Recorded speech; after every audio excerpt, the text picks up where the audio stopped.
Seat നിഷേധിക്കപ്പെട്ട K സുധാകരന്റെ നീക്കം ഇനി എന്താകും എന്നുള്ളതാണ് കാത്തിരുന്ന് കാണേണ്ടത്. അത് ഏതാനും മണിക്കൂറുകൾക്കുള്ളിൽ സുധാകരന്റെ പ്രതികരണവും മറ്റും എത്തിയേക്കാം. വീട്ടിൽ വിശ്രമത്തിലാണ് സുധാകരൻ എന്നാണ് മനസ്സിലാക്കേണ്ടത്. ഇന്നലെ രാത്രി വൈകിയാണ് സുധാകരൻ കണ്ണൂരിൽ മട്ടന്നൂർ വിമാനത്താവളത്തിൽ എത്തിയത്.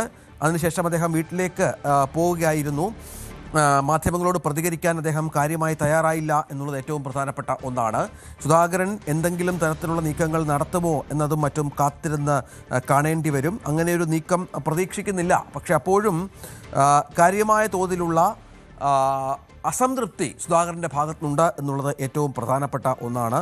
അതിന് നമ്മൾ എന്താണ് അവരുടെ ഒരു നീക്കമെന്ന് അടക്കമുള്ള കാര്യങ്ങൾ കാത്തിരുന്ന് കാണേണ്ടതുണ്ട്. പക്ഷേ അപ്പോഴും സുധാകരനുമായി ബന്ധപ്പെട്ട് എന്ത് ഫോർമുല മുന്നോട്ട് വെച്ചാണ് ഹൈക്കമാൻഡ് കാര്യങ്ങൾ പ്രഖ്യാപിച്ചത് എന്നുള്ളതും സസ്പെൻസായി നിൽക്കുകയാണ്. വരും ദിവസങ്ങളിൽ സുധാകരൻ പ്രചരണത്തിനിറങ്ങുമോ എന്ന കാര്യത്തിൽ അടക്കം കാര്യങ്ങൾ വ്യക്തമാകേണ്ടതുണ്ട്. ഡാൻ കുര്യൻ വിവരങ്ങളുമായി ചേർന്നു. ഡാന്, സുധാകരൻ്റെ പ്രശ്നം പരിഹരിച്ചു എന്നുള്ള വലിയ ആശ്വാസം കോൺഗ്രസിനുണ്ട്.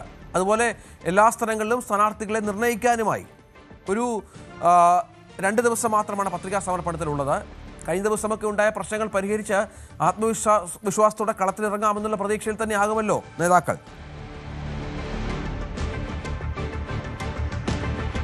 സ്ഥാനാർത്ഥി പട്ടിക അന്തിമമായി പ്രഖ്യാപിക്കുന്നതുമായി ബന്ധപ്പെട്ടുണ്ടായ കാലതാമസം തീർത്ത വിമർശനങ്ങളും ഉണ്ടായ അഭ്യൂഹങ്ങളുമൊക്കെ മറികടന്നുകൊണ്ട് 92 പേരുടെ പട്ടിക ഇന്നലെ രാത്രി കൊണ്ട് പുറത്തിറക്കാനായതിന്റെ ആത്മവിശ്വാസത്തിലാണ് കോൺഗ്രസ് ക്യാമ്പ്. അതുകൊണ്ട് തന്നെ ഇനി മറ്റ് വിവാദങ്ങൾക്കും അല്ലെങ്കിൽ ഏതെങ്കിലും തരത്തിലുള്ള ആഭ്യന്തര പാർട്ടി പ്രശ്നങ്ങൾക്കും ഒന്നും അധിക ശ്രദ്ധ കിട്ടുകയില്ല, മാധ്യമ ശ്രദ്ധ കിട്ടുകയില്ല. അതിനപ്പുറത്തേക്ക് തെരഞ്ഞെടുപ്പ് രംഗത്ത് സർക്കാർ വിരുദ്ധ പ്രചാരണ വിഷയങ്ങൾ തന്നെ സജീവമാക്കി നിർത്താൻ കഴിയുമെന്ന വലിയ പ്രതീക്ഷയിലാണ് കോൺഗ്രസ് ക്യാമ്പ്. അതോടൊപ്പം ഇടഞ്ഞു നിന്നിരുന്ന കെ സുധാകരനടക്കം കണ്ണൂരിലും അതോടൊപ്പം സംസ്ഥാനത്തെ മറ്റ് മേഖലകളിലും പ്രചാരണ രംഗത്ത് സജീവമാകുമെന്ന് അദ്ദേഹം തന്നെ മാധ്യമങ്ങളോട് വ്യക്തമാക്കിയത് കോൺഗ്രസ് നേതൃത്വത്തിന് വലിയ ആശ്വാസമാണ് നൽകുന്നത്.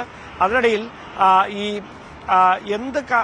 എന്ത് ഫോർമുല വെച്ചുകൊണ്ടാണ് സുധാകരനെ നേതൃത്വം അനുനയിപ്പിച്ചത് എന്നത് ഇപ്പോഴും ഒരു സസ്പെൻസായി തുടരുകയാണ്. അദ്ദേഹം കലാപക്കൊടി ഉയർത്തുമോ വീണ്ടും, അതോ അദ്ദേഹത്തിന് കൃത്യമായ ഒരു ഓഫർ നൽകിക്കൊണ്ട് അദ്ദേഹത്തെ മെരിക്കാനുള്ള നീക്കങ്ങൾ അത് അങ്ങനെ തന്നെ സജീവമായി നേതൃത്വം തുടരുമോ, അതാണ് ഇനി അറിയാനുള്ളത്. എന്തായാലും നേതൃത്വത്തെ ഒറ്റക്കെട്ടായി ഒരുമിച്ച് നിർത്തിക്കൊണ്ട് തെരഞ്ഞെടുപ്പിനെ നേരിടാൻ കഴിയുമെന്നൊരു പ്രതീക്ഷ കോൺഗ്രസ് നേതൃത്വത്തിനുണ്ട്. എന്തായാലും ദേശീയ നേതാക്കളടക്കം വരും ദിവസങ്ങളിൽ പ്രചാരണത്തിന്റെ ഭാഗമായി സംസ്ഥാനത്തേക്ക് എത്തും. അതുമായി ബന്ധപ്പെട്ട് അവരുടെ ചാർട്ടൊക്കെ തയ്യാറാക്കുന്നുണ്ട്. രാഹുൽ ഗാന്ധിയും പ്രിയങ്ക ഗാന്ധിയും ഉൾപ്പെടെയുള്ള ദേശീയ നേതാക്കളെ തന്നെ രംഗത്തിറക്കി നിയമസഭാ തെരഞ്ഞെടുപ്പിൽ കേരളം തിരിച്ചുപിടിക്കാനുള്ള നിർണായകമായ നീക്കങ്ങളാണ് കോൺഗ്രസ് സജീവമാക്കിയിരിക്കുന്നത്. ഡാൻ കുര്യനാണ് വിവരങ്ങൾ പങ്കുവച്ചത്.